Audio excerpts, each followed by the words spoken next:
vu le nombre de commandes que j'ai pu recevoir, je n'ai pas pu toutes les traiter. Alors j'ai décidé de faire plusieurs tutos pour vous expliquer comment faire des bannières, des logos, des intros et des montages. Car je fais aussi des montages, je vous expliquerai comment faire des montages pour des gameplays avec des effets spéciaux ou pour des courts-métrages. Mais vous inquiétez pas, je continue les commandes, c'est juste que j'aurai pas le temps de toutes les traiter, c'est ça que je préfère faire ces tutos. C'est parti.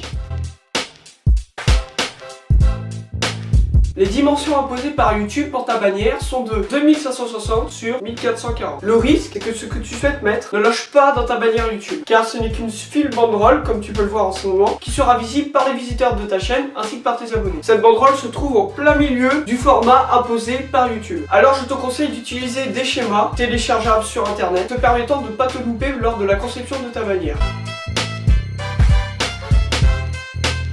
Le background ou l'arrière-plan si tu préfères doit convenir à l'esprit ainsi qu'à l'univers de ta chaîne. Tu peux mettre en arrière-plan de ta chaîne une photo de la galaxie pour rendre ta bannière un peu plus futuriste. Tu peux aussi regrouper plusieurs photos sur l'arrière-plan de ta chaîne. Si tu as une chaîne de tutoriel ou de bricolage comme Moto Factory par exemple. C'était pour cela que j'avais décidé de mettre plusieurs photos sur l'arrière-plan de leur bannière YouTube. Et si tu as vraiment envie de faire une bannière poussée où tu joues à Minecraft, tu peux faire une bannière en 3 dimensions. Je vais t'expliquer. Tu utilises Minewave, tu sélectionnes une partie de ta map pour Minecraft. Ensuite, tu peux le mettre sur un logiciel 3D comme Cinema 4D. Tu l'importes, tu mets un personnage déjà riggé ou tu le fais toi-même. Après, tu l'importes dans Photoshop, tu mets ton titre et ça te fait une super belle bannière pour ta chaîne YouTube sur Minecraft. Mais je ferai une vidéo un peu plus précise à ce sujet.